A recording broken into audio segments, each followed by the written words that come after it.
But yeah, so we're going to be learning how to make videos using mobile devices. And one of the reasons I used that video at the beginning, obviously I wasn't really up the hill. I was here all the time. I was just getting a cup out and getting ready.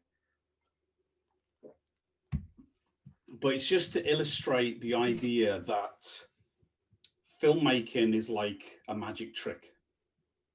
And in fact, the person who popularized cinema the way that we understand it today was a magician. So you might have heard of him, Georges Méliès. He was a French magician, and he stumbled across the Lumiere brothers, who had invented I suppose the technology that enabled the capturing and projection of film. But they were very much, and this is typical all the way through photographic and cinematic history, that people get these devices, cameras and movie cameras of all sorts, and the first thing they do is document what they see. But then somebody along the line sort of makes it more sort of dramatic and uses it in a different way. And Georges Méliès, he saw what they were doing with cinema, what was possible. And in fact, if you've seen the film Hugo, or if you haven't seen the film Hugo, go and find the film Hugo. And it's sort of child friendly and everything. It's a really good film, and it kind of in a sort of a whimsical way sort of is a potted history of cinema. And so one of the first films that the Lumiere brothers shared was, it was called Train Pulling Into a Station. And it wasn't a radical title, it literally was a train pulling into a station. But it freaked people out because they were sat there for the first time, they're seeing this image on a massive screen, and they really thought the train was going to run into them, and people started getting out of their seats and running away. And I don't know whether Georges Méliès saw that or heard of it, but in the film Hugo, he sees it happening. And he just saw possibilities in this, and he could see what he was doing on stage, he could do in cinema. And hopefully you weren't conscious of it, but when you're watching that film just now, you know, it lasted 3 minutes. It didn't sort of take 3 minutes to make.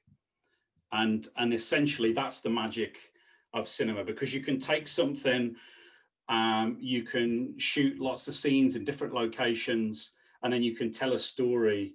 And if the story's engaging enough, your audience will go with you and they'll give themselves to the story. And even though they know, and even though you knew, you know, I wasn't really running down the hill on my own, and that there were cameras set up, you know, for every 10-second shot me running past the camera, there was another 5 minutes of me wheezing back up the hill to get my camera and turn it off. You know, I ended up with about 3 hours of footage for a 3-minute film, just because I'm unfit and it takes me ages to walk back up hills. So that's the magic of cinema. You can capture something and you can put it together. You can actually, you know, it's used for misinformation a lot. So it works both ways. But it is magic. So whatever you do, don't lose that. Try and capture people with the magic of storytelling. Right, so there's nobody else to come in. So anybody else who is to come, shame on them. And hopefully I'll notice when they turn up. So turn that off. And I'm going to start sharing my slides.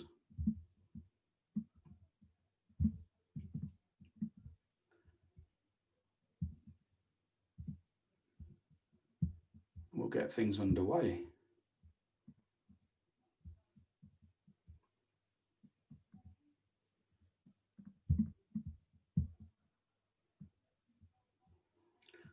Right, there we go. So just a couple of quick thumbs up if that's looking all right for everybody. Excellent, good. Right, hang on, I'm just going to open my window. It's baking in here.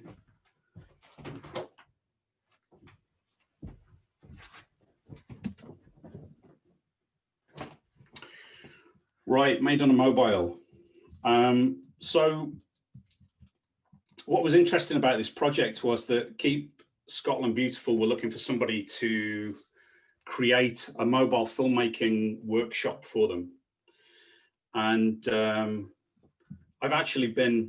I had one ready.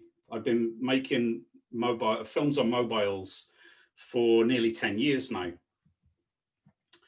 It'll be 10 years in April next year. And slides are not working. So I've had a bit of practice in sort of reducing this down to the sort of the bare essentials, if you like. And, you know, at any point, you know, any experience that you already have, throw it into the mix and share it through the Google Classroom. If you're not on the Google Classroom already, please join that, because there's already a couple of videos and a task for you to complete. And there aren't many videos on the Google Classroom of people who have completed the task. So do that when you can, because all of these things, typically before lockdown, I was running full-day workshops. And of course, doing this kind of thing online, a full day is exhausting. Half a day is enough. But a couple of hours is nice, but it does rely on supplementing these couple of hours with a bit of work that you can do in your own time. And I know life gets in the way and all that kind of stuff, but you will get a better experience if you dip into those videos.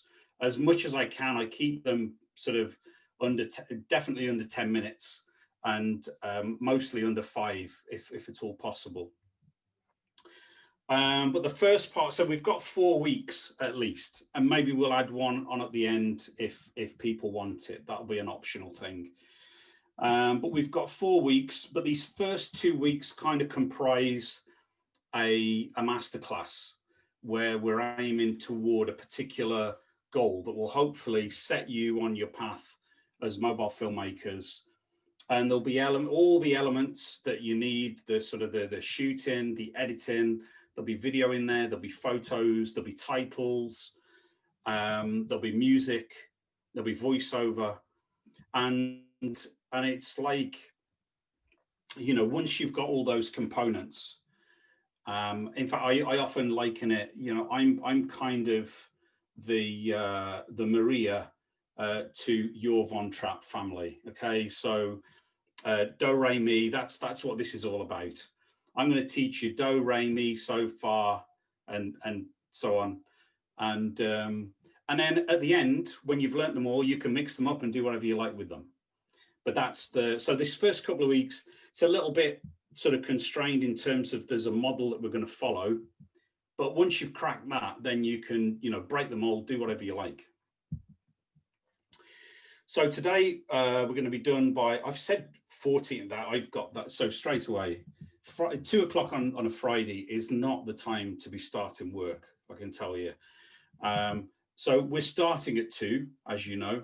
We're going to be finished by 1600, 4 o'clock. And there will be a break at some point early on. Because the workshop is so short, if you've got any questions, fire them into the chat. In the break in particular, I will be checking those out. But again, toward the end of the workshop, there should be opportunity for me to have another look. If I spot any as we go, then I'll do that. But, you know, it's, again, it's Friday afternoon. Multitasking is not a hot point for me. Now, this is being recorded, and you will get a copy of it within a few days, so that anything that you need to refer back to, you will be able to do that. So the asterisk is there to remind me that that's based on Zoom working. You know, occasionally it crashes and it loses recordings.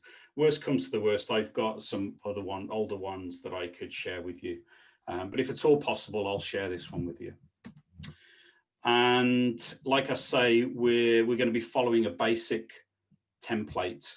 We'll get into that, but the aim is that by this time, or by the end of our session next week, you'll be ready to go away and make a 1-minute video. And so the learning this week and next week is all sort of directing you towards completing that task. Okay, so hopefully you've watched the 3 C's video already, and in that video I go into a little bit more detail as to why creativity, choice, and being comfortable, keeping people comfortable is essential to you as a filmmaker. So if you haven't watched that video, again, go back and watch it. It's on the Google Classroom. It's the first video that I shared with you. But the 3 C's, they crop up all the way through this process, and they're really important.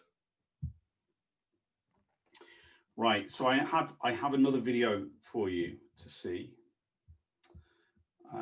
So let's go into, let's stop sharing for a second.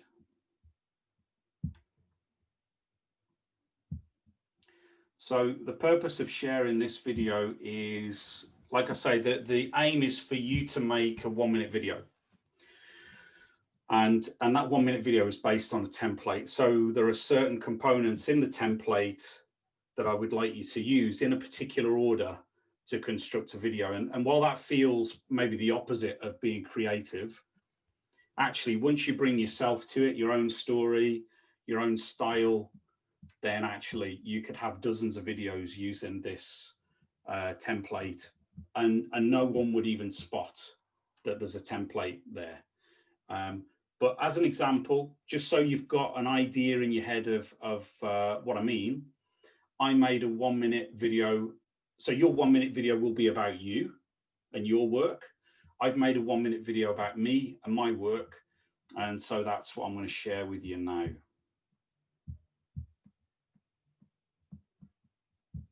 Hello, my name is John Gill and I'm a filmmaker based in Fife, Scotland.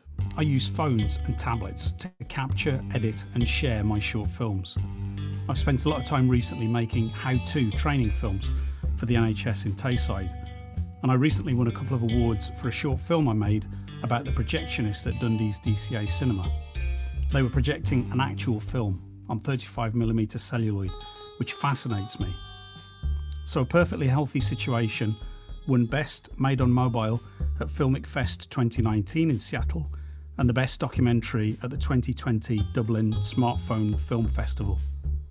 I run learning sessions for all ages, anyone wanting to use video to tell their own story. So like most educators now, I'm mostly trying to inspire people from my spare room, but I love it. So if you'd like to learn more about telling your story using a mobile phone, please get in touch. And remember that this film was made on a mobile. Okay, so there you go.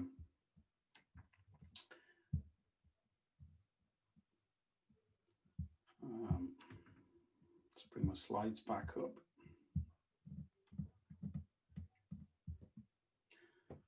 So 1 minute. It's surprising how much information you can get across in a minute. In fact, by the time we're done, hopefully you'll have a better idea of how much information you can get across in half a second, you know, with a visually, with a shot. You know, even just a few frames sometimes is all you need to tell your story.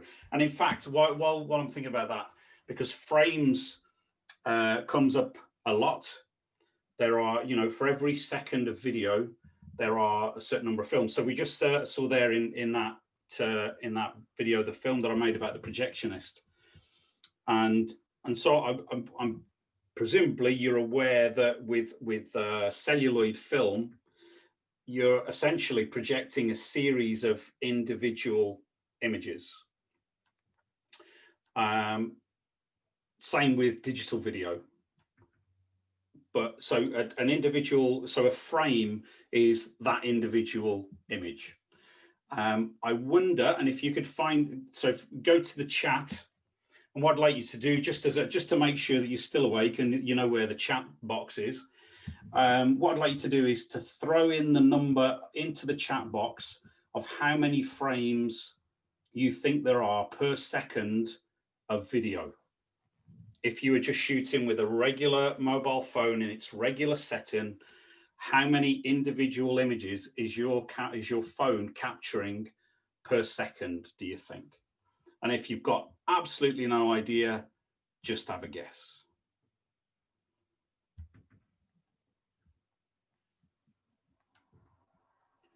Oh, they're coming in thick and fast. So let's see what we've got.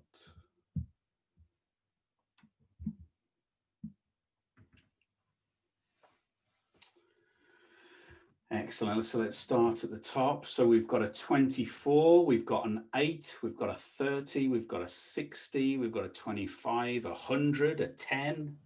It's quite broad.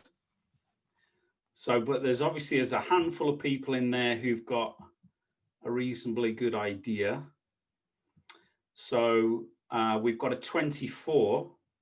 So celluloid film, like you saw in the cinema there, was shot 24 frames a second. And so things like when it came to animation, Disney Studios, the old classic Disney movies, they drew 24 images per second, which is why the animation is so sort of fluid and beautiful. Equally, you know, maybe a decade or so later, when they started making cartoons for TV, so companies like Hanna-Barbera, who did, you know, Scooby-Doo and Captain Caveman and all that kind of stuff, they had lower production values. It was, you know, it wasn't Hollywood movies and there wasn't the same kind of budget. So they only drew 12 images per second, which is why the animation isn't, you know, up to the same kind of standard as Disney, amongst other things. And they used to reuse a lot of animation as well. But celluloid was 24 frames a second. Digital video typically is 30. Some cameras now are shooting 60 frames a second by default, but it's just a higher frame rate, so you can slow your video down a bit without losing quality. And we'll get into that another time when we're thinking about slow-mo and things like that. But just to give you an idea, so regular video, 30 frames a second, slow-mo is basically capturing 240 frames a second.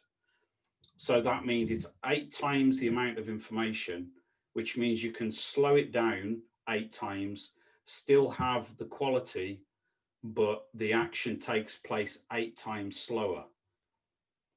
Now, if you were to take a 30, you know, regular video, 30 frames a second, and slow it down 8 times, it would just be juddery and blurry.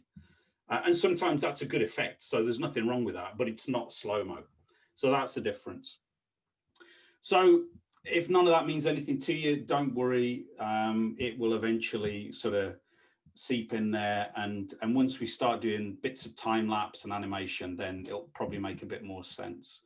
But the main thing is that occasionally we will talk about FPS or frames per second. And that's what we're talking about. How many images are being captured per second by your camera?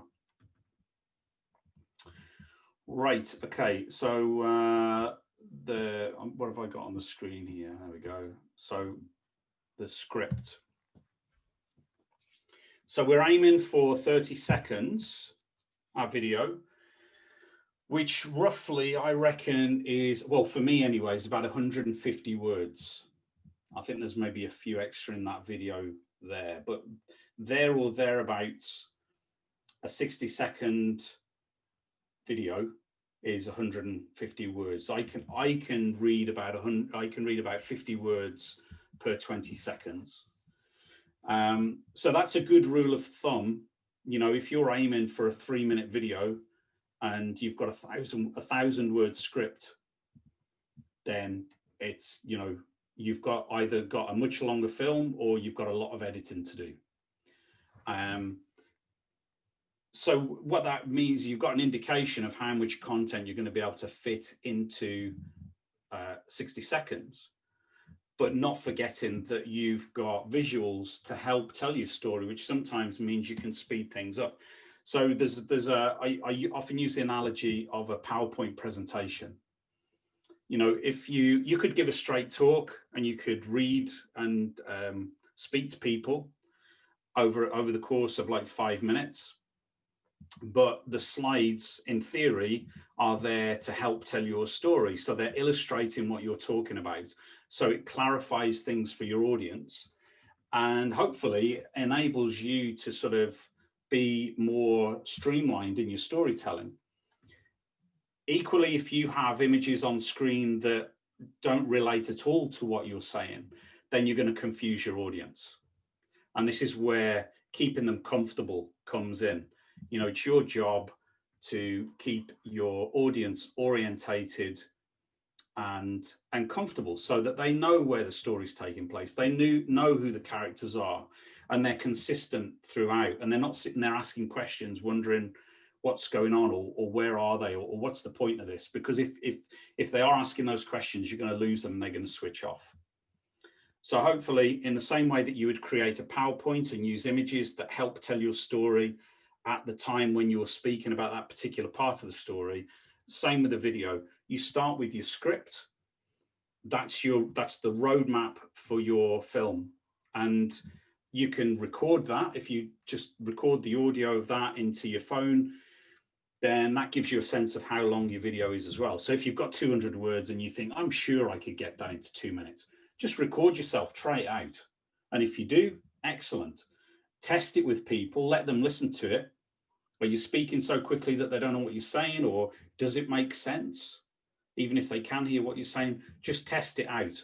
But it saves a lot of time not going and shooting stuff that you're not going to use or you don't need because your feedback is that the story doesn't make sense. The visuals are going to help the storytelling. So it's always good to be testing at each stage of this process, and your script, like I say, is your roadmap. So once you've got that finalized and you know that it's the right length, then you can start capturing the images and the shots that are going to illustrate your story. Now, I suppose the other thing there is one step before the script, which is, well, you could call it the foundation of your film or the anchor for your film, and that is the purpose. So every film, every video needs a purpose. You know, there's a reason for you making this film. You're communicating something. You want to leave somebody with an idea. You want them to understand something through the story that you're telling. So it's good to have, especially if you're working in a team, it's good to have that in a couple of sentences, a short paragraph, and then that's the thing that you keep coming back to. Because they say a story is made 3 times. It's written, and it's shot, and then it's edited. And each of those things are creative processes. So you want to get as creative as you like with your script. You think, right, that's my script. But as soon as you start shooting it, you're going to have other ideas. You're going to see things in your locations, in your visuals. If you've got actors, then they are going to start bringing things to the story that you hadn't anticipated. So then you start bringing that into the script. But is it relevant? Is it pertinent to the purpose? Sometimes it's just a great idea and there's nothing wrong with that, but maybe it's not for this film. Maybe it's another film and you just need to park it and get on with the film that you're making. Equally with your editing, once you get into editing, you start seeing your visuals differently than you did when you were on location. It looks different on the screen than it did through the viewfinder or through the back of your phone. So, you know, once you've got footage, the editing process is like putting together a jigsaw, except you can very often put the pieces together in a different way and end up with a different picture. Still a picture that makes sense, but it's different to what you had originally. So there's nothing wrong with these creative processes and changing things, but what you have to decide, if you've got your purpose, what you can do is you can check back if you're your creativity is still in line with that purpose, or is it better and you need to change the purpose slightly so that, again, everybody involved knows what that sort of single vision is for the film. And like I say, the script is the first part. That's the first stage, nailing what it is that you know, what's the communication, what's the story, what do you want to leave people with, what's the purpose, and what's the purpose underlying. Right, wide, medium, and close. So this principle, again, reoccurs once we get into shooting in a minute. And what I'm going to do is, how are we doing for time? I haven't picked up my watch.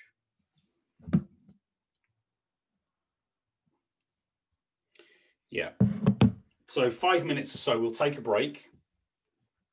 One, you'll get a chance to have a comfort break, grab a cup of tea. But I'm also going to ask you to complete a task for me. And it's going to be based on this wide, medium, close idea.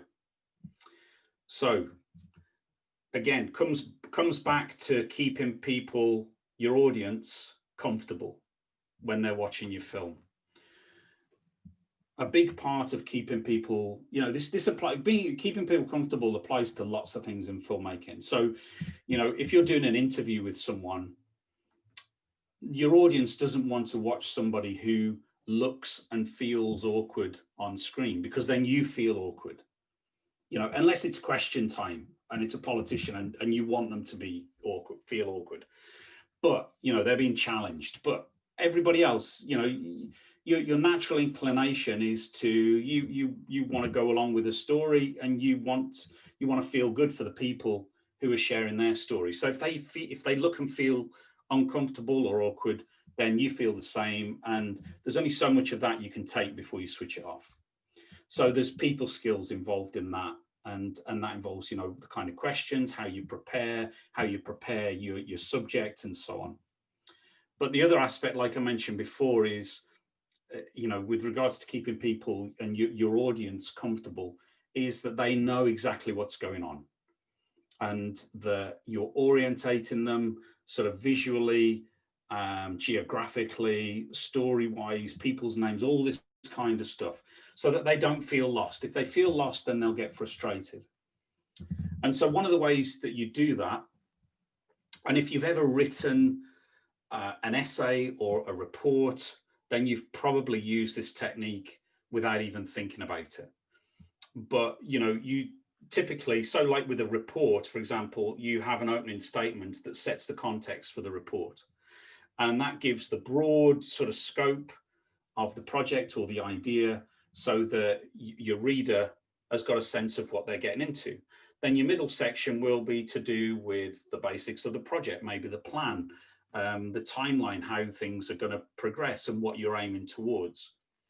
And then you'll have your conclusion, and that sort of summarizes what you did, what worked, what didn't, and what you've learned. So it's this idea of starting wide, getting closer, and then getting really close. And it's exactly the same visually. So it doesn't matter, you know, after today, hopefully you'll go away, you'll watch TV, and you'll see things completely differently, because you're getting a sense of how this stuff is made. So it doesn't matter whether you're watching the news, whether you're watching a soap opera or a Hollywood movie. Sort of try and sort of concentrate on how the story is being constructed. And typically it will start with a wide shot that gives you sort of a view of, you know, maybe, and a wide shot is relative. So let's say, you know, if it's a sci-fi, it might just be an external shot of the world. You know, we're on planet Earth. And then maybe we get into a city or something like that, but we're starting wide. If I was making a film about my room, it might just be me up the corner with a wide angle lens so that you can see the whole room. So that could be a wide shot. It could be an external shot of the house that I would start with. And that was my establishing shot. If it was important that you knew, you know, where the house was, what type of house it was, and where it was situated in the street. you know, is the stuff going on in the garden that's important. Just now, the video that I started with a wide shot at the top of the hill of me arriving, so that you could see across out to the coast. And then we get closer into me sort of sat down in the grass and all of that. And then there's a variety of shots that set things up. So when I'm running down the street, it's slightly wider so that you've got the context of where I am down the street. And then when I got to the house, it was just getting closer and closer to the logo on my hat to kind of introduce the course. So you can, there is a sort of a traditional way of starting wide, medium, and then close, but then you use a combination of those throughout the story. And, you know, in the course of a Hollywood movie, 90 minutes, there might be, you know, dozens of establishing shots, just so that, you know, as the story moves on, that you're moving from one city to another. You know, the James Bond movies are sort of, and Mission Impossible, that kind of stuff, are classic for this. You know, they're in lots of different locations, lots of different cities, different parts of the world. So you get that opening shot, and maybe it's like a helicopter shot that lets you see the city, and then the name of the city comes up, or a wide shot of a landmark that you'd recognize, like the Eiffel Tower, and you know, we're in Paris. So all that stuff is really helpful. If you go from a shot of someone talking in an office in New York, and the next shot is someone in an office talking in London, and you don't tell people that you've gone from one place to another, then they're going to be really confused when the person walks out that building and they're no longer in New York. So you have to build in information that explains that. And that's the concept of wide, medium, and close. And of course, what's wide and what's close is sort of subjective, depending on whatever the story is that you're trying to tell. So this is your task. What I'm looking for is 4 shots. And these 4 shots you're going to be using after the break, because after the break, we're going to go to the phones, we're going to open up Kinemaster, and we're going to start doing some editing. And we're going to learn some of the basics of adding video clips from your phone into a timeline that you can edit together to assemble your clips and tell a little story. And editing can end up being as complicated as you like. I mean, there are editors, including Kinemaster, that can have multiple layers of video, multiple layers of audio. It can be as long, you know, I made an hour-long documentary on an iPad, just using really basic software. So it can be as complex or as simple as you like, but we're just going for this task, we're only going for like about 20 seconds, 20, 30 seconds. So I'm looking for 4 shots. So what are the 4 shots? Well, first of all, the subject can be anything you like, but, and no one's going to see it. This is just for your benefit this afternoon, but find something that you've got a little bit of interest in, something maybe that's meaningful to you. And how are you going to tell a little story of it? You know, showing, maybe it's an ornament, and you capture a wide shot of 10 seconds or so to establish where this ornament lives. Then a medium, and in the medium shot, we'll see a little bit more detail of the ornament itself, not just, and you know, we'll still see some of the environment in the background, but the wide shot is where we sort of set the scene. Then we go in close for the ornament itself, and then maybe there's a detail for the close-up that you want to flag up to us. Okay, so that's your 3 shots: a wide, a medium, and a close-up. And it could be anything. It could be a bike, could be a house, could be a room, doesn't matter, as long as you can work out a wide and a medium and a close-up. So that's 3 shots. I suppose the important thing is that they are 3 separate shots. So we're not using any editing software just now, just the camera app on your phone. We're shooting video. So put your camera to the video setting. And like I say, 5 to 10 seconds of each, your wide, medium, and your close-up, and they will appear as 3 separate shots. On some Android phones, you can record and pause, so effectively you could edit it within the shot, but we're going to do the editing in the editor, so this needs to be 3 separate shots. Start and then stop, and that's your 10 seconds or so. What's the 4th shot? The 4th shot is audio. Now we're still going to use video because it makes life easier, okay? So for that particular shot, it doesn't matter what the camera's pointing at. And I suppose one of the tips I would like to share with you is how I capture sort of near Radio 4 quality sound with the most simplest of tools. So I'll be right back.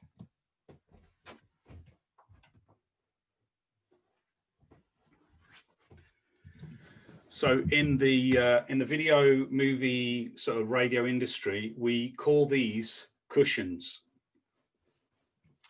What's important is that they are soft fabrics, not leather or anything that's gonna. So at the moment, while I'm talking, there's maybe a little bit of echo. You can tell that I'm in a room because I'm surrounded by sort of hard, flat surfaces, and the sound is bouncing off them. Okay, so there is a little bit of an echo. It's not too bad, but it's there. If I use, so already, if I do that, I can hear myself in the room that the echo has been dampened a little bit because I've got 2 thick, soft cushions either side. So the sound is still bouncing off the screen that's in front of me, but either side, it's being dampened. Now, if I've just below the screen out of your view, I've got a microphone here. So if I sort of create a cone around the microphone and talk into it like this, then you get this proximity effect where I'm really close into the microphone. I don't have to speak as loud. There's barely any echo at all. And I'm getting that nice sort of whispering Bob radio effect. Can you hear the difference? Is it obvious? Good. So that's how I get reasonable audio when I'm in the house. I don't want any background noise. Maybe wait till everything's a little bit quieter, get some soft furnishings, and just sort of gather around the mic. If you don't have a mic, then it could just be your phone that's in there. So later when I'm editing, you'll see that the clips I'm using, the close-up of one of those cushions for my audio shot. The important thing is you're capturing 20 seconds of you talking about this object that you've just captured your 3 shots about. So 3 shots of the subject, and then 20 seconds of you talking about it. And we're going to put all of those elements together to make a short little video. Like I say, nobody's going to see it. It's just for you to have some assets on your phone that you can use while I'm talking you through Kinemaster and you're learning to put them together. Because whether you realized it or not, one of the primary, I suppose, cheats of the 1-minute video template that I use is that the video that you watched of me was mostly voiceover. So there were lots of shots illustrating what I do, and it was me talking over it, which takes away most people's headache and fear, which is sitting in front of the camera. The bits where I was in front of the camera, I was saying my name, you know, where I'm from, what I do. And even on my worst days, I can remember who I am and what I do. So that's the easy bit to do to camera. Everything else, you can script out, you can practice it so that it doesn't sound like you're reading it, but then just talk it into your phone. And then you get a good quality recording of you talking with confidence about the thing that you do. So that's pretty much what we're going to learn after the break. So if there are any questions, I'm just going to quit out of my slides for a second. If there are any questions, just rattle them into the comments. When we come back, we will be back with Kinemaster. So hopefully everyone's got that downloaded onto their devices so that you can follow through with me as I walk you through adding clips, rearranging them in the timeline. We'll maybe add some transitions. But most importantly, we're going to take audio from a video clip and use it as a voiceover. And that's one of the most fiddly, complicated things that you will have to do. So if we get that out of the way, then everything after today is plain sailing. It's just, you know, it's all the extras. It's the titles, bits of music, and all that stuff. Okie doke.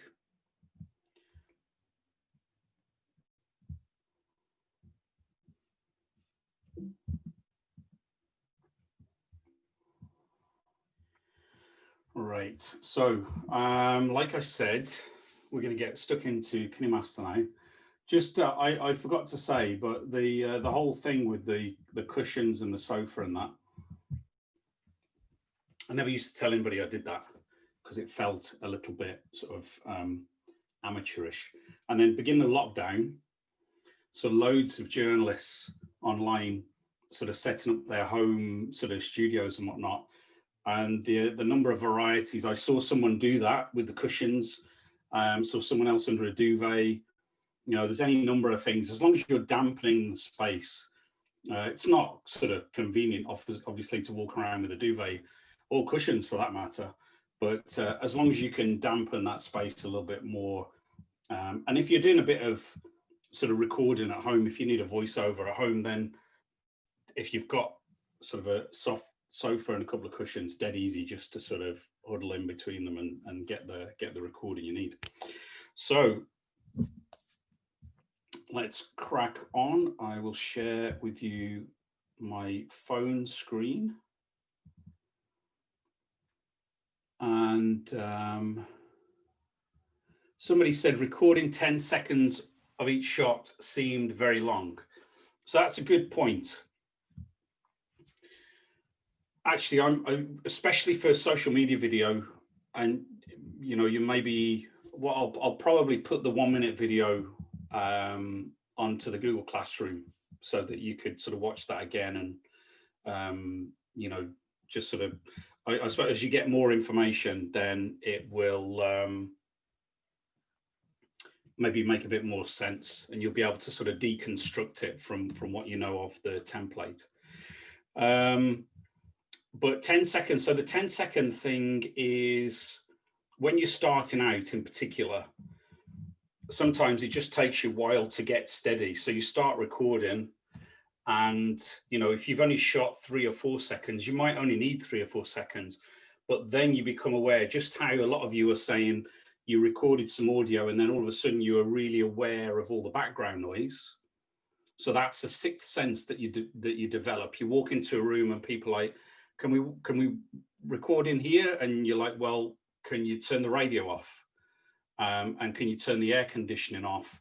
And there's obviously an ambulance station over it. And it's all this stuff that, you know, our ears are so well designed that we filter all this stuff out. And most of the time it doesn't bother us. The tiniest thing, like actually there's a fly at my window just now, it's going to bug the life out of me.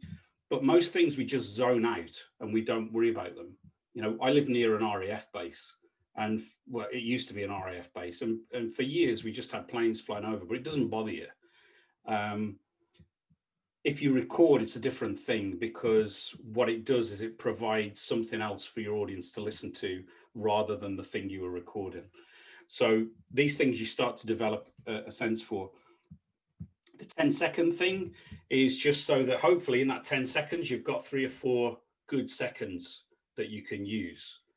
The other thing is you can always chop it out, but you can't put it in if you didn't capture it. So it's always good, you know, if you're doing an interview, if, you know, if any shot really that you're capturing, but especially an interview, you don't want your shot to start a split second before this person starts talking, or worse still, a split second after they started talking, because you've got nowhere to go with that. You can't edit around that.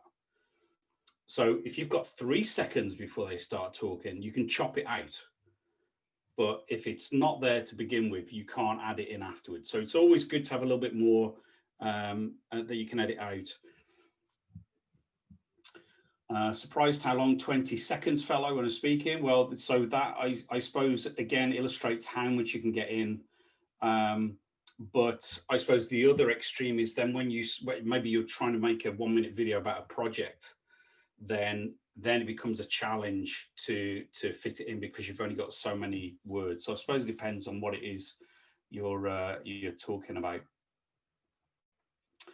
And yes, you're right. It is good to have margins for your audio as well. So always good, like, you know, that rule always applies to everything.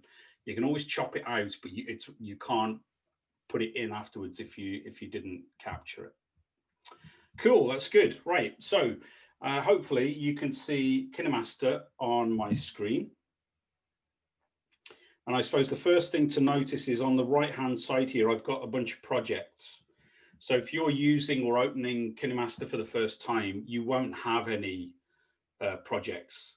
So you'll just have some empty boxes, but we're going to sort that now. On the left-hand side, we've got some social media buttons that enables you to share your video directly with social media. To be honest, I've never used them because I always store my videos on my phone and then I share to social media.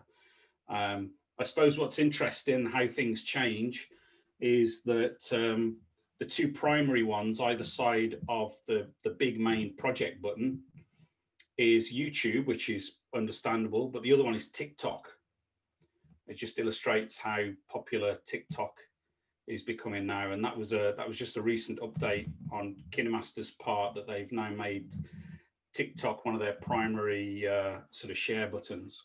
But the one we're most interested in just now is the big one with the clapperboard and the plus symbol, and that is our new project. So if we tap on that, now we've got our aspect ratios, and that is sort of simply put, are we going to edit and shoot? Are we going to shoot, more importantly, and then edit in landscape or portrait? So what I should have said to you was, for this project, and actually for all of the Keep Scotland Beautiful stuff for now, because primarily it's going to be going to YouTube and shared on websites and stuff, landscape is better. But portrait, again, comes back to choice. Portrait is a choice. Vertical video, really popular now. There are loads of platforms like TikTok and Snapchat that have popularized vertical video and are pretty much exclusively vertical video. Then you've got platforms like YouTube and Instagram that are completely agnostic, and you can pretty much share anything you like. If you're an Instagram square purist, then you can edit 1 by 1. And then there's some additional ones there, 4 by 3. So just to be clear, 16 by 9 is the standard sort of wide aspect ratio of your phone. And then of course, if you do portrait, then it's 9 by 16. So the first number is always the top edge. Okay, so in this case, 16 by 9, or in the vertical instance, it's 9 by 16. Square is dead straightforward. 4 by 3 is just a slightly boxier version. Depending on your laptop, you might have a 4 by 3 sort of aspect to your laptop, which means when you're, say, if you're watching Netflix on your laptop, you'll have black bars top and bottom, because your movie might be using the 2.35 to 1, which is the sort of typical sort of movie aspect.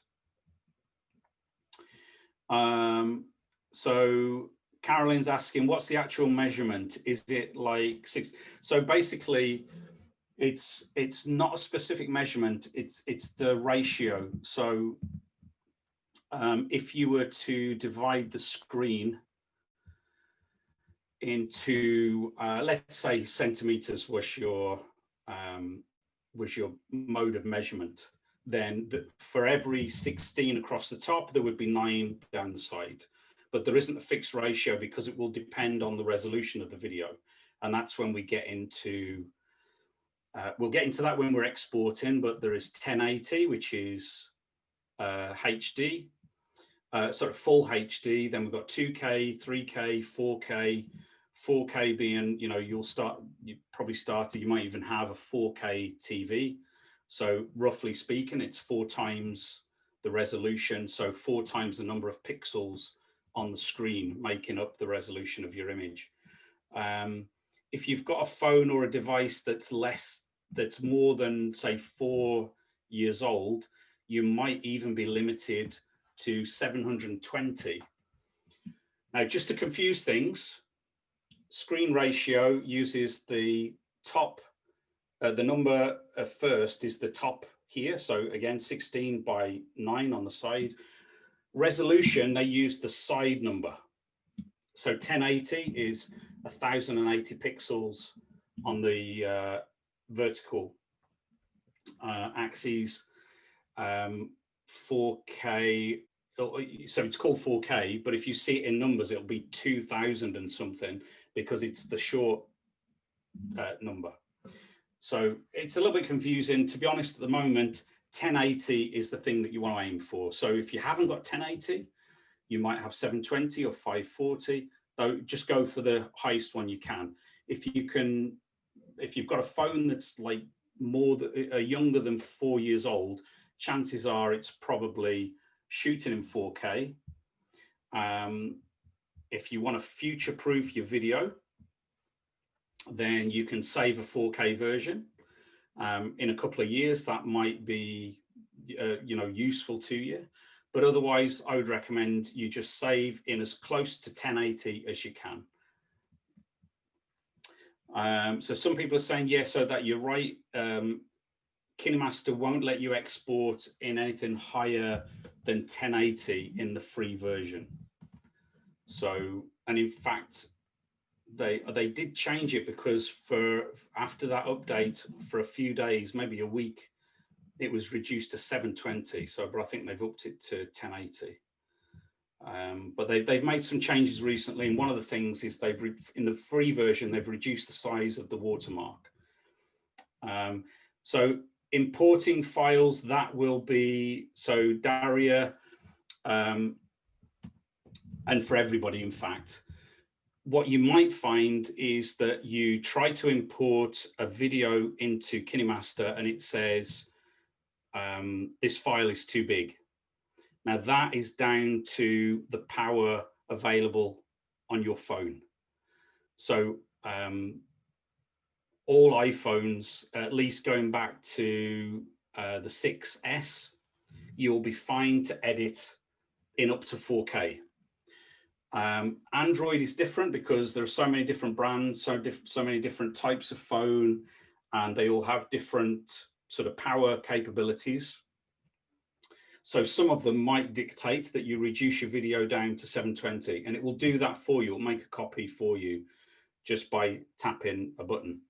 But so in some cases, the resolution that you shoot at and what you can edit at are different. And that's because of the power available in the processor on your phone. So that will be different for everybody, and you'll just have to use the largest size that's available to you. Okay. The other thing that's new on Kinemaster, which is quite useful, is this sentence at the bottom.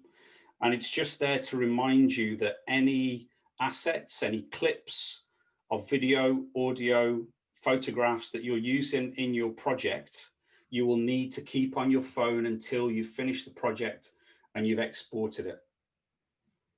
So similarly, again, to a PowerPoint presentation, if you've got a large video file, for example, it doesn't usually embed that video file into your PowerPoint presentation. What you do is you have to have a folder with your PowerPoint presentation and the video in it, and take that on your pen drive or wherever you need it for your laptop, so that then when you play it back, it plays inside the PowerPoint presentation. And it's the same principle here. If you are in the middle of a project and you haven't exported it yet, you're still working on the edit, but you delete some of the video clips that are in your project, then they will disappear from your project as well. So you need to keep all of that stuff on your phone until you know that you're done. Right, okay, so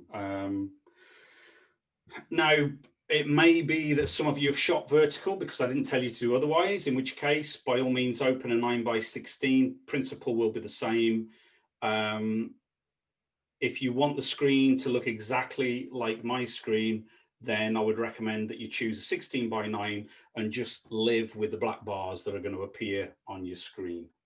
So I'm going to tap on 16:9, and then this is my editing suite. I've got the timeline down the bottom. I've got the preview window, which is the black space that's filling up most of the screen. Then we've got the navigation dial on the right-hand side, which is mostly grayed out at the minute because media is the only thing that we can access. Media is where all, your photo, your video, your audio libraries. Then on the left-hand side, we've got some additional buttons, and you'll notice that they change depending on what you're editing or what clip you have selected at any particular time. So keep an eye on those. There are useful buttons there already. So there's the settings button, which is the cog towards the middle there. There is the back button on top left. And the other ones they're grayed out at the minute, but you will want to use them maybe in the future, is the two sort of 3/4 circle arrows. That's your back button. That's basically not your back button, your undo button and your redo button. So if you make a mistake, you can undo it. If you take something out and then you think, oh, I'd like to put that back in, you can redo it, and so on. And I haven't yet come across a limit for the number of undos and redos that you can do. So it's pretty powerful in that respect. So what I'm going to do now is I'm going to add in my 3 clips. So I want to tap on the media tab, which is at the top of the navigation dial there on the right. And it's, illuminated white just now. So tap on media. Then I get my libraries. And again, libraries will look slightly different depending on whether you're on Apple or Android. Hopefully it looks familiar to what you're used to. On the left-hand side, notice that on the iPhone, you've got a division between video and photo. Could an Android person, I keep meaning to check this, can an Android person tell me, is your video and photos also split, or are your video and photos all together?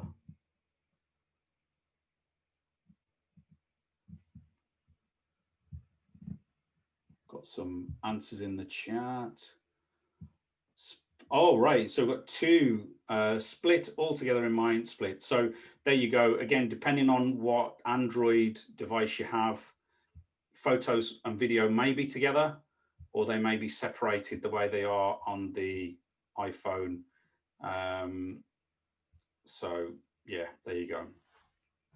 Yeah, so not on the left, Darius saying. So I think in some cases, you see all the folders at once, but there may be a photos folder and a videos folder. So again, depends on the device and how they've sort of structured, the navigation architecture of the device. Now, one of the things I recommend is if you're going to be, I often have more than one project editing at any one time on my phone. And keeping track of all the multiple video clips and photos and whatnot that I need can be a challenge. So in my photo library, in my video library, I keep folders of all the assets I need for a particular project, and I keep them all together so that when I come into Kinemaster, I've got all my my folders here so that I can jump to them pretty quickly. And that's a good way of finding the content that you want for this particular project without having to scroll through hundreds, if not thousands, of video clips and photos. But you do that in your phone's photo library. So go into your phone's photo library, and however you make folders and put content into those folders, do that. When you come into Kinemaster, that folder will be there. So for example, here I have my KSB filmmaking, and in fact, I've got my 3 shots voiceover task folder. So I go in there and I've got my 4 shots. Sad story, this car died this week. Just want to leave that there. So I've got 3 clips about my car. So by tapping on one of these clips, it just appears in the timeline. There it is.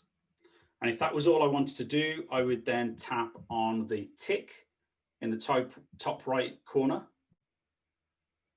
And then I'm back. I've got my navigation, I've got my clip, I've got my timeline, I've got my preview. It's all there. So all we want to do now, well, actually, let's have a look, see what we can do with clips.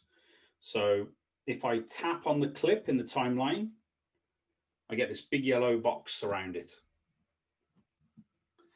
The other thing to notice is that the dial navigation has gone, and I've got a bunch more icons there that enable me to edit this clip in lots of different ways. And we'll touch on some of those as we go through the next couple of weeks.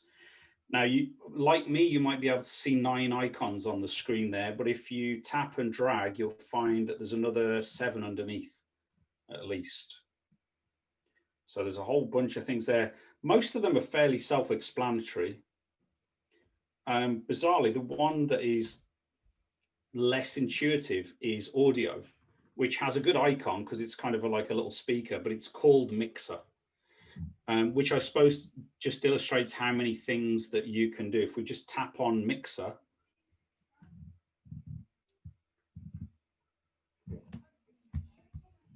ton more dials there. You can change the pitch. So if you want to, you know, that's the pitch that your voice is at. So you can do the whole pinky and perky thing. You can have the audio phase from left to right.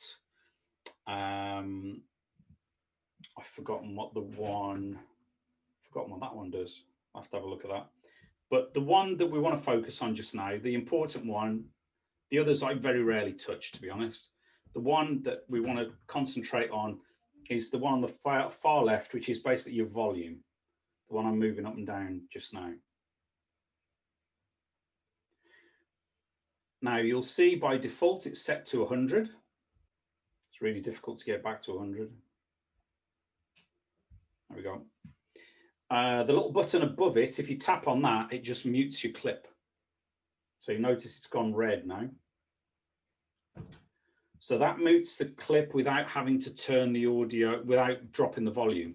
It amounts to the same thing. You could just knock the dial down to 0.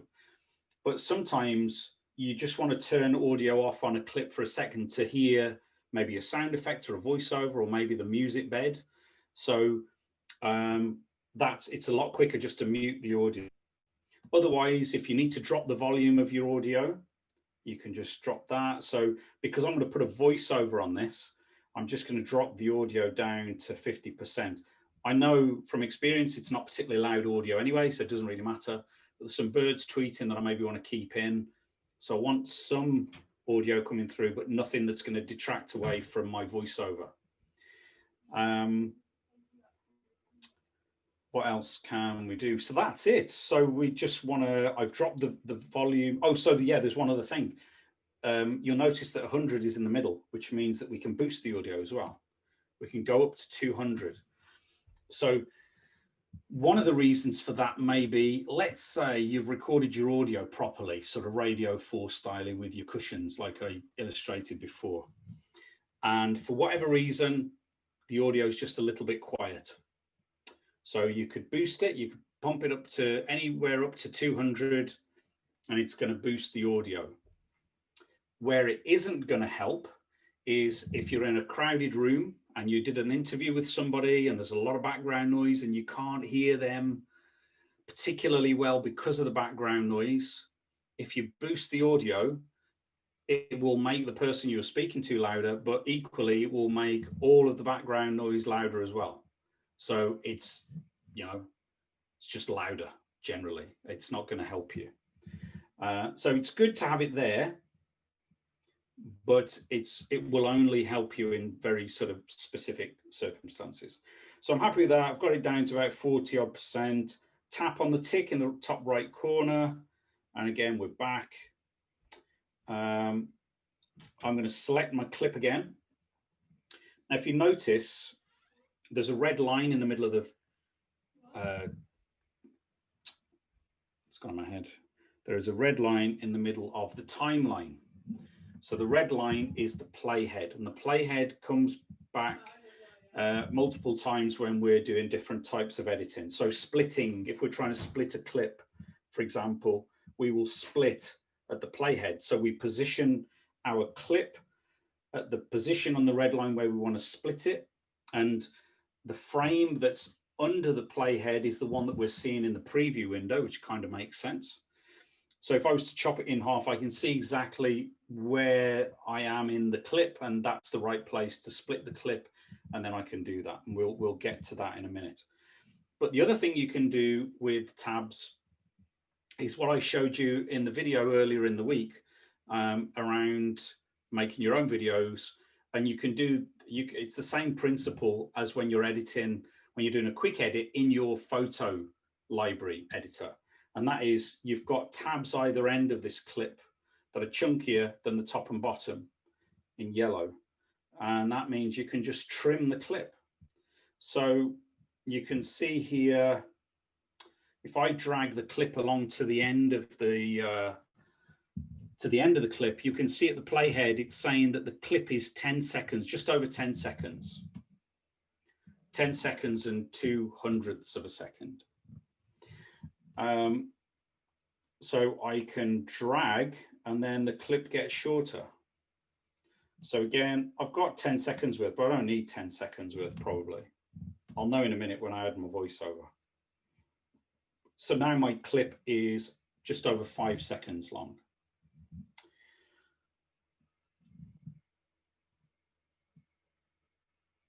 Let's take it up to, I'm gonna leave it at its full length until I bring the voiceover in, and then I can start editing. What else do I want to show you about that?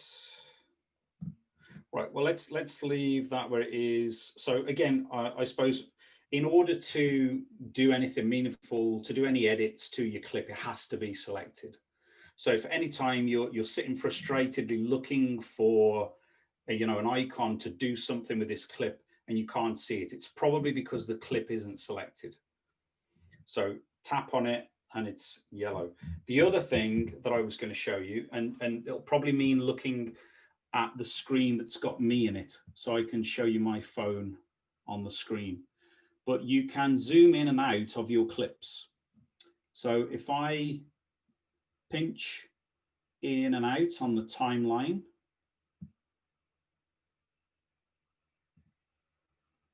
makes the clip bigger or shorter. Now notice I've made it small. I've made the clip smaller, but it's still 10 seconds long. So what this does is it enables you to get in really, really close when you need to do tiny bits of editing. So even just taking out a couple of frames, you would need to zoom right in, select it, and then drag that tab, and it's just losing one frame at a time. Equally, if I bring in some other clips, voiceover task, so I've got that one, drop that one in, drop that one in. So I've got my 3 clips in now. Because I've reduced the clip down in size, I can see all 3 clips at once. If I zoom right out, I can only see part of a clip. So part of a clip is great, like I just said, when you want to take out the tiniest bit. But at the moment, my 3 clips, I'm going to prove that, my 3 clips are in the wrong order. So if I tap and hold on the middle one, it does that little jump, and I can see a faded out version of it behind. If I then drag it, I can move my clips around. And so now I need to move that one and bring that to the end. So it's just literally tap on the clip, hold for a second till it does that little judder, and then drag it and you can move it around. Now, if I was to do that while I'm zoomed right in, to move it, I'd be scrolling for screens and screens and screens. It takes ages to move a clip from one place to another. So zooming out means I can do that really easily. So what I'm saying is there's not one particular state that is better than the other. It's, you know, it's not like when I'm editing, I'm all zoomed in or I'm all zoomed out. It's, you know, I'm constantly zooming in and out as I'm editing different clips and as I'm working through the film. So it's a really useful thing to remember because it can save you an awful lot of time, especially, you know, when you're trying to get to, you know, I've got about 20 seconds worth of, 30 seconds worth of footage here. You know, once you've got a couple of minutes, that's a lot of scrolling. So zooming in and out, really, really useful top tip. Okay, so what else have we got in here? Well, we've got some little boxes in between the clips. What are they for? Well, they are transitions.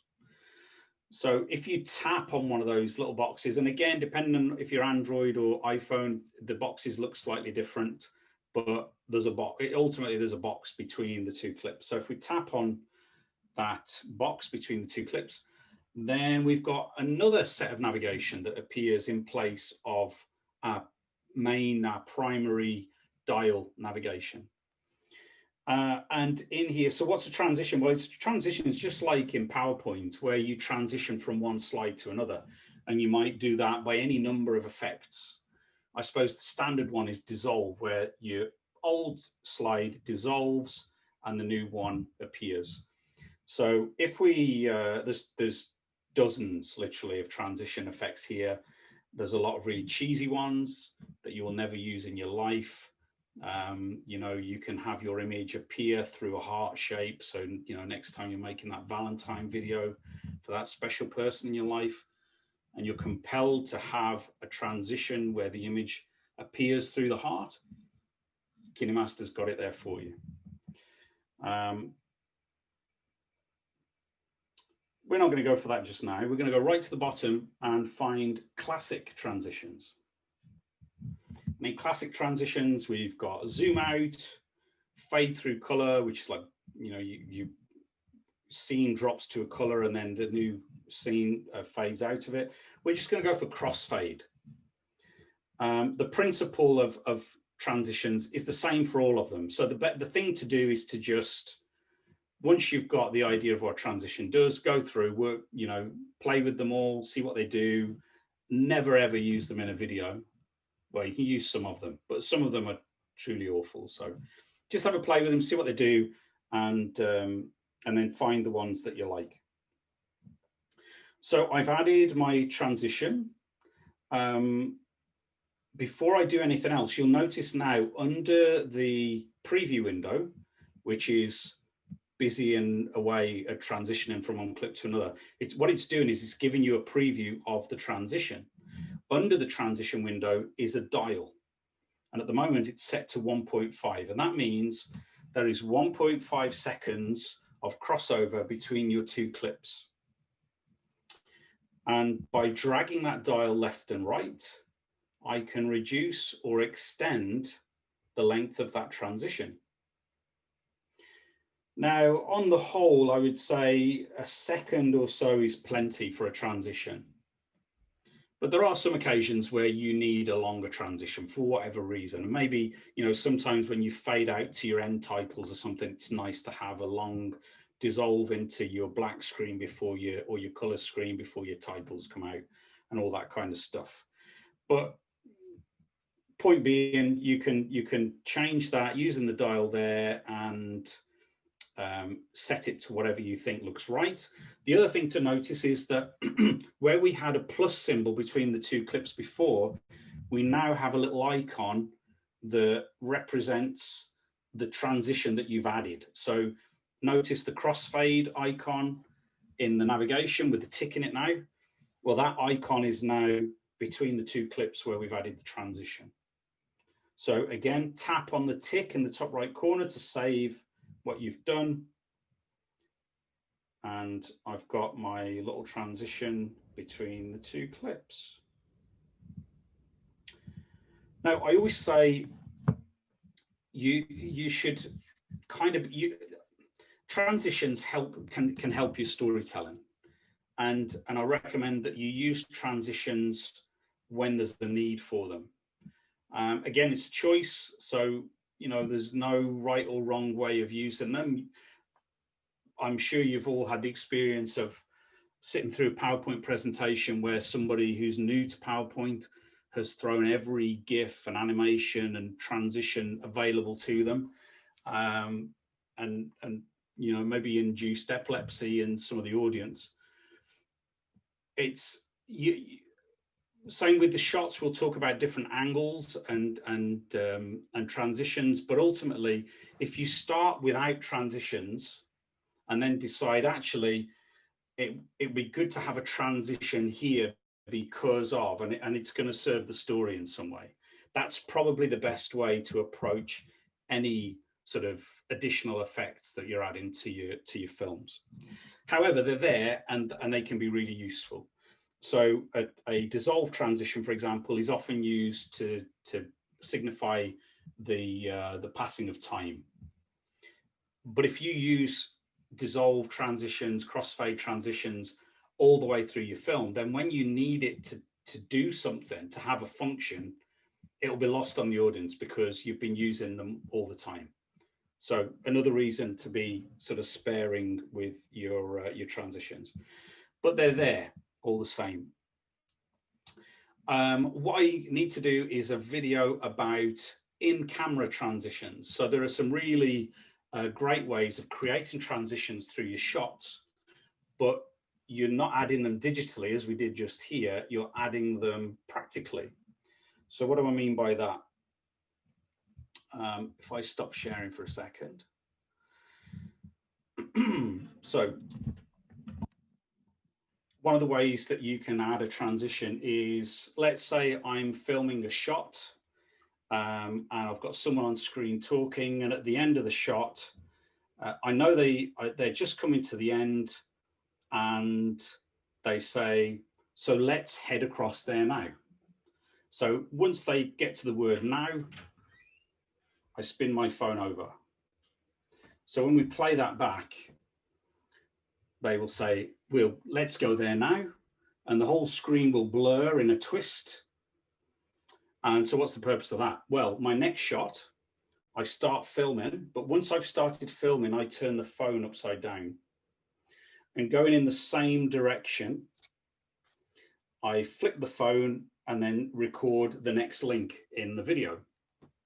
When I edit them together, I can edit it so that somewhere in the middle of the flip, I swap from the first shot to the second shot without needing to use any transitions. The blur will do the job for me if I've spun the phone quick enough. That way you get a twist in the view, and the second that the camera is still again, you're in a completely different location and you go on with it. So there are loads of ways of being creative with that. People use like a click. So you end a shot with a click and you start a shot with a click and you edit it so that they kind of come together, so that when the person clicks, the environment changes. And that's really useful if you're maybe in the middle of a city and the next shot is in the middle of a countryside and you can jump from one to the other. There's loads. You can spin 360 and all sorts of things. So I'll maybe do a little video with some examples to show you how, because they're kind of fun to do, and especially if you're doing filmmaking with young people, it's something to build into the sort of the practicalities of what otherwise can be quite a tedious business, because there's a lot of preparation, there's a lot of standing around, there's a lot of waiting. So add in a bit of fun to the actual practical stuff before you get to the edit can be good. But of course, it needs a fair bit of planning, because you've got to make sure that the camera's spinning in the right direction, that you've got everything mapped out so you know where the transitions need to be. Because if you get back into the edit and the transitions are going the wrong way and it doesn't work, then chances are you're not going to be able to go back and reshoot. So, but it can be a bit of fun. Right, we've got about 20 minutes left. If there's anything that's coming to mind at the moment that you think you would like to learn more about before we go into the last bit of the edit, drop it into the chat. What I want to move on to now, but if you have got any questions, just keep putting them in. What we need to do now, we've got our 3 clips. In fact, what I'm going to do is I'm going to take that transition out. So to remove a transition, let me share my screen again. That would help. So to remove a transition, there is a none button.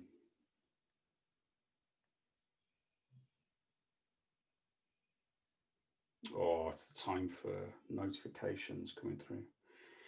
Okay, so I've got my crossfade in there. If I want to take it out, I just scroll to the top and it says none.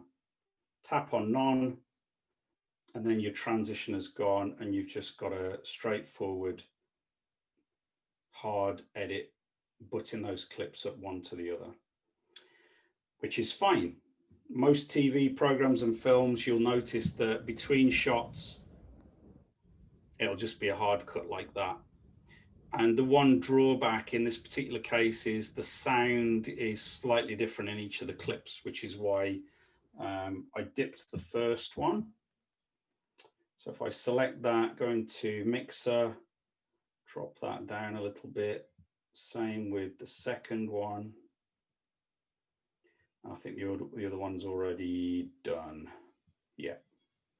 So I've dropped the audio in my 3 clips. So now I'm going to bring in my voiceover. So go back into Media, to my folder, which is 3 shots voiceover task, and the cushion video. So you can see on screen now how close the phone was to the cushion to get that nice audio. So I just play that through. So this is my car. I've had it 9 years now. It's got a lot of memories, been on a lot of holidays, taken a lot of nasty. So there we go, there's the audio. Now I just want to illustrate, so what we're going to take all of the audio from this clip and use it as the voiceover. However, we can use the audio in slightly different ways. So let's imagine I was actually on screen when I recorded this. And you'll see this technique used a lot in news reports, where as often as not, the person who's been interviewed might only be on screen for 2 or 3 seconds. Then they'll cut away to shots that illustrate what the news story is about, what the person is talking about. So what if we wanted to do that? Well, I've got my clip selected.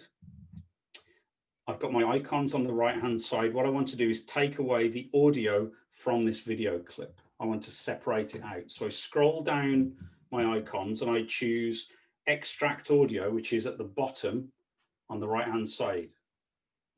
So tap on Extract Audio.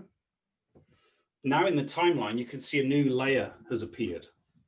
And it's an audio layer. And we know that because it's got a little musical note in the corner. It's a different color. And there are little, what's called a waveform. And that sort of indicates where the sound levels, the volume levels go up and down. Now, if I drag the tab on the right-hand side of that clip to the left, you can see the clip gets shorter, but the audio stays the same length. So I've got about 5 seconds of video from that clip, but all of the rest of the audio is under the other shot. So let's see what that looks like. So this is my car. I've had it 9 years now. It's got a lot of memories, been on a lot of holidays, taken a lot of nasty stuff to the tip, or lots of nice trips to the beach. But it's showing signs of wear now, like my banged up mirror, for example. So if if I did have someone on screen talking and I wanted them just on for a few seconds, maybe put their name, title, their job title on screen to let the audience know who they were, have them on screen, but still, you know, I've got a 20-second audio clip here, and then I've got about 20, 30 seconds of video. So it could just be a 50-second video. But by overlapping both, I can condense it down to about 20, 30 seconds. And again, that's typical of a news report. That's how they will take, you know, a few minutes of video and audio, put it together to illustrate a story that you don't need to look at the person talking for a full 2 minutes. A couple of seconds is enough to let us know who they are, to recognize them or whatever. And they may come back periodically through the story, but ultimately we're able to cut away to illustrate what they're talking about, to make the story that little bit more interesting. So that's one way of doing it, but actually we've just got a picture, we've just got video of a cushion, so we don't need that. So I'm going to select the video and I'm going to delete it.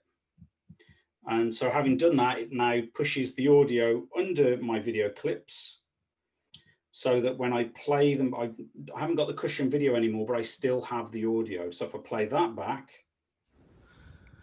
So this is my car. I've had it 9 years now. It's got a lot of memories, been on a lot of holidays, taken a lot of nasty stuff to the tip, or lots of nice trips to the beach. But it's showing signs of wear now, like my banged up mirror, for example. So there we go. We've got our 3 clips and our audio clip, and we put them together and we're telling a 20-second story with 40 or 50 seconds worth of assets. Like I say, that's one of the more fiddly things that you can do. And it's going to be a big component of your 1-minute video, because out of the 60 seconds, probably 45 of them are going to be voiceover. And that's how you would make it. You'd write your script, you'd practice your script so that it sounds nice and natural. You'd record it, you know, maybe between the cushions or wherever is suitable for you. You know, even if you want to shoot it outdoors, record it outdoors, that's fine, because if it's not bad to have ambient background noise as long as we can hear you above everything else. And if you're not recording yourself as video, then you can hold your phone quite, you know, reasonably close to your mouth and get good quality, and it will pick you up much, you know, more than it will the background noise. But the background noise tells part of the story as well, so that's fine. But yeah, 45 seconds or thereabouts of your video is probably going to be voiceover. And that's how you do it. And you basically put all your clips in there and then adjust the length of the clips on the video layer to suit whatever's being said by the audio, so that they're in sync and your audience are under no illusion what you're talking about, because the pictures go along with the audio.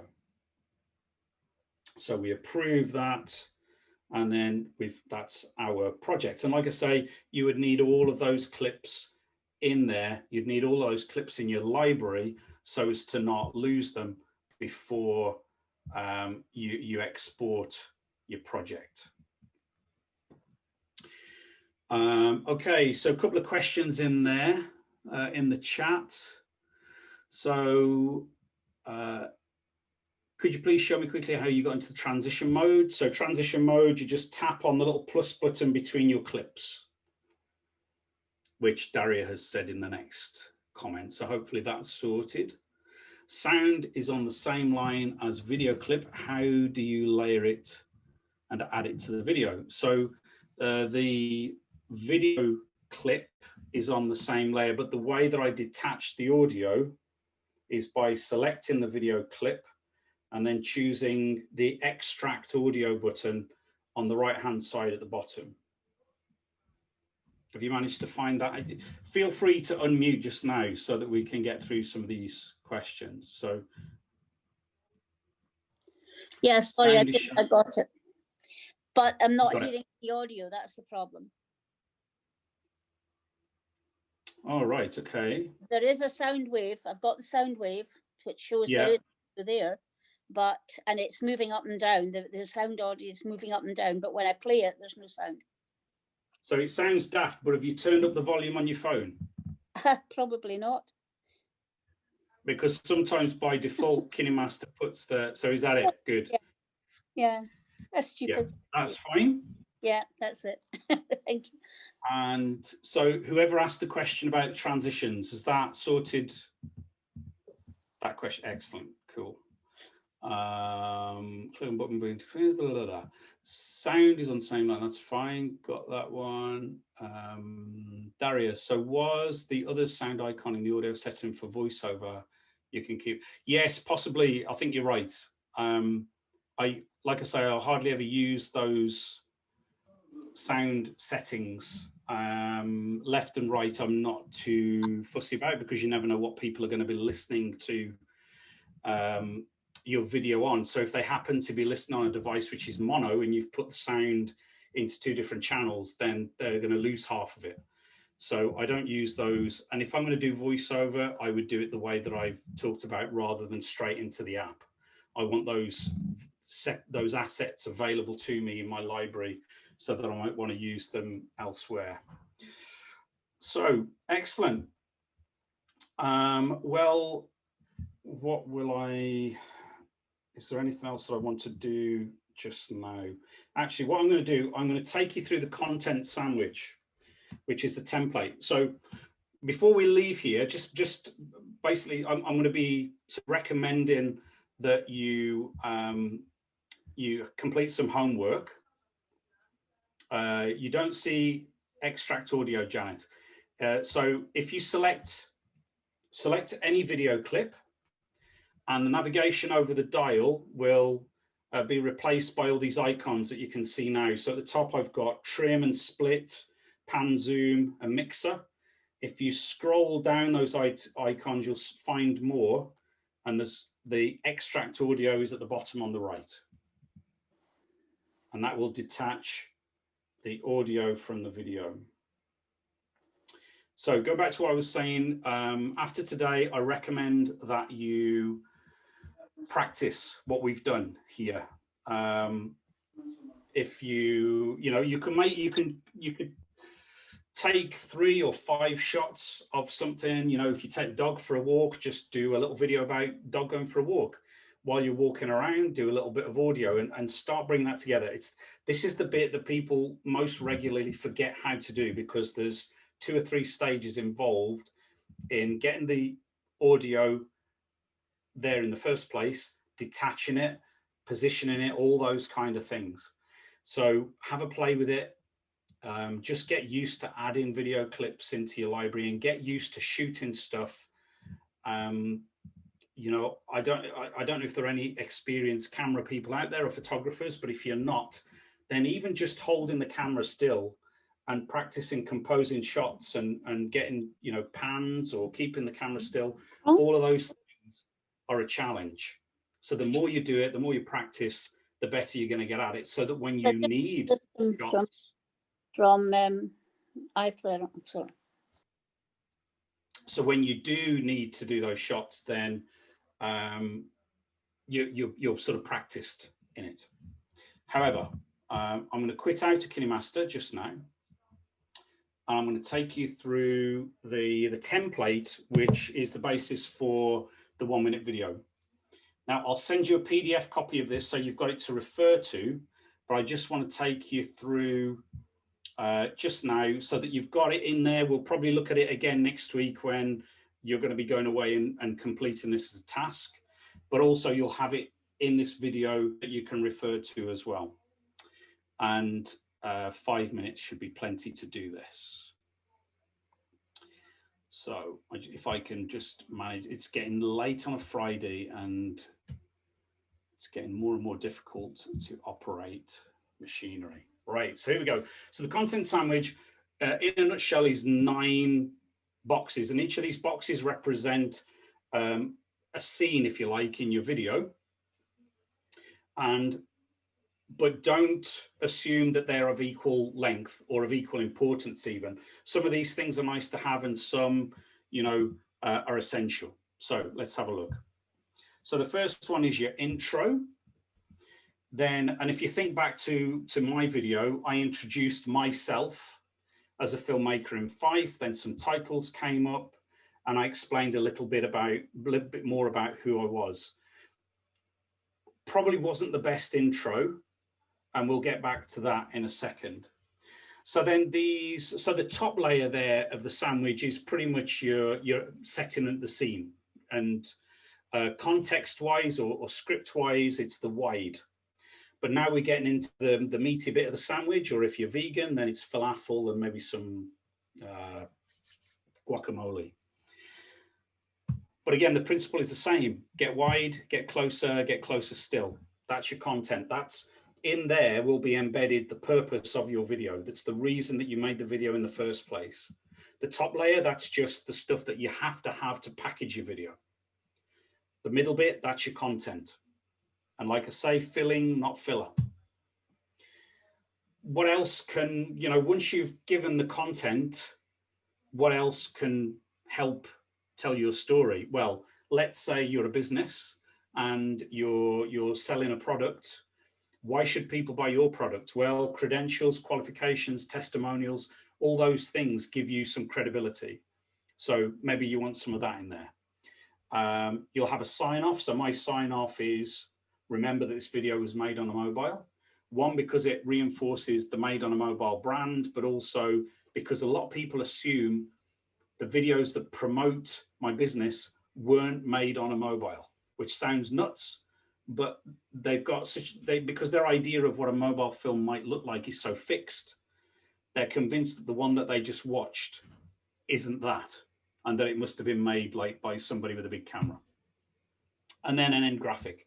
So reward yourself. I used to say reward the audience, but actually you're rewarding yourself.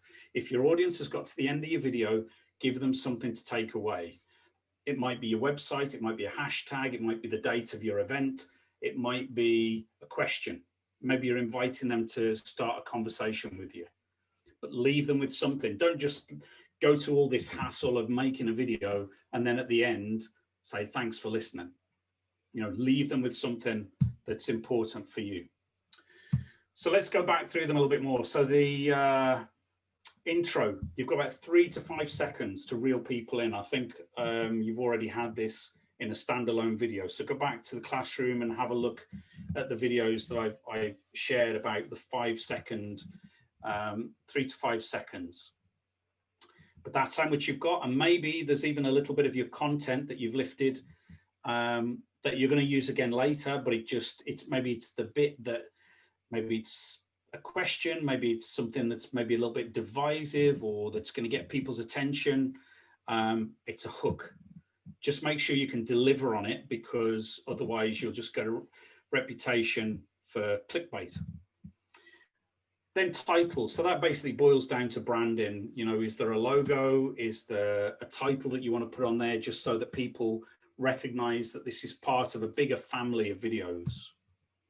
And then maybe a bit about who you are, what you do.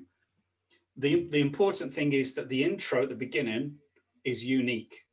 Because if you start every video, if I started every video with, hello, my name's John Gill, I'm a filmmaker based in Fife, then I'm going to lose a lot of people who are going to assume they've seen this video before. The content that follows that might be completely different, but they'll never know because they're not going to wait 5 seconds to find out. So that first 3 to 5 seconds needs to be unique. Save your introductions till 7 or 8 seconds in. Then you've got your content, and an example of that is, what's the problem? What's your solution for that problem? You want something that's your audience is going to recognize. What's the solution? And then what's the outcome? How is their life going to be better because of this thing? Credentials, why are you so special? So in the context of our climate change videos, why should people listen to you? Maybe you're an expert. Maybe this is your area. Maybe this just means a lot to you. It could be any or all of those things. So just think about what can you add to it on a personal level that's going to make people listen to you. Sign off, just something to remember you by. And with me, it's remember this video was made on a mobile. And then we're back to with branding, but also there's a little reward there. There's something to follow up on that maybe it's a call to action or something, or a question, like I said. So in the context of my video, like I say, there's a cheat here because the majority of this doesn't need to be to camera. There's only two elements here. The bit where I introduced myself and the bit where I signed off. And those are easy to remember. And you can say with confidence, right down the lens of the camera.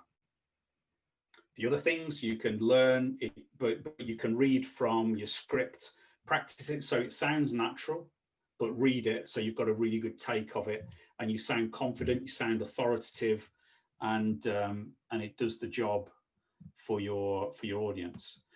So I would characterize the first, second, and final panels as being essential. They're must-haves because that's what packages up your video. The magenta colored ones here, they're nice to have. It's nice to put a face to the video. It's nice to have those extra reasons for people to listen to you, to have some kind of authority, and it's nice to have a sign-off. But sometimes a sign-off has to evolve. It's not something you can just come up with. So as you make more videos, you'll get more comfortable and maybe you'll come up with something. Then the middle bit is the content, and that's the purpose for the video in the first place, and it will be there. That's the reason why you decided to make a video. So rule of thirds you'll get as a video. Like I say, please get into the Google Classroom. Keep an eye on the videos that I'm posting. Look at the ones that I've posted already if you haven't already, and there's the task to complete, just to introduce yourself to the group. If I was in the room, we'd be doing a round table, but there's not time. So doing that in the video is a good way to do it. So in terms of the homework, I've skipped a slide here. What am I looking for you to do this week?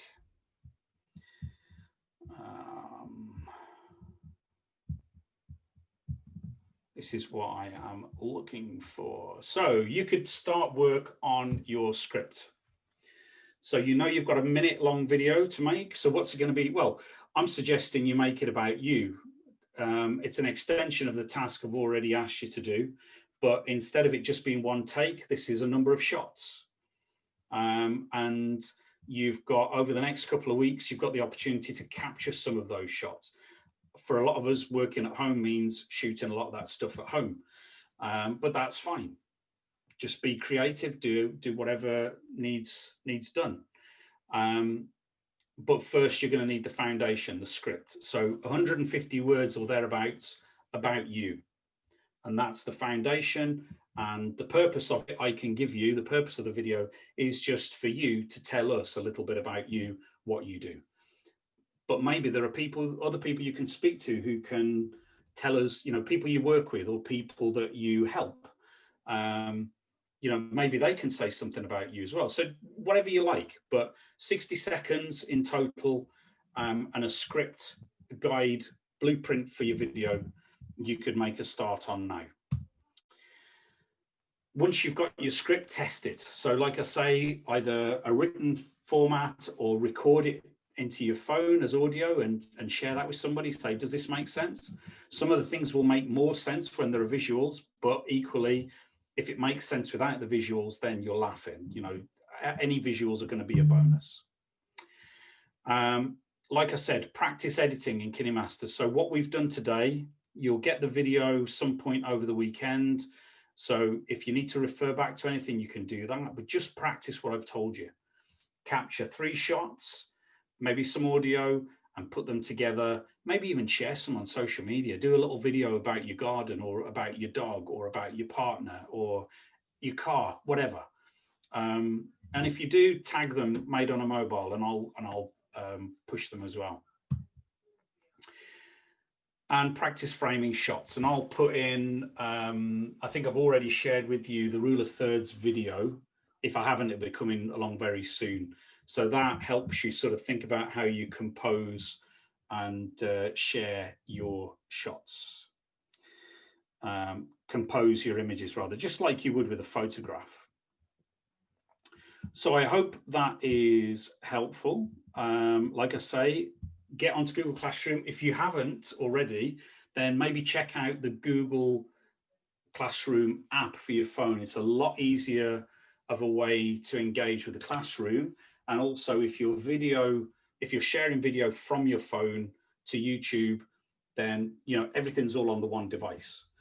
Equally, if you want to use your laptop or whatever, that's fine. But I find that the app on the phone is really helpful. And if you're on Twitter, you can find me at @OnTheSuperfly. More importantly, you'll find me on the Google Classroom, where I'll be posting loads of stuff for you to learn from and to do, and for you to get up to speed with. And otherwise, I'll see you here at 2 o'clock next Friday. Thank you very much.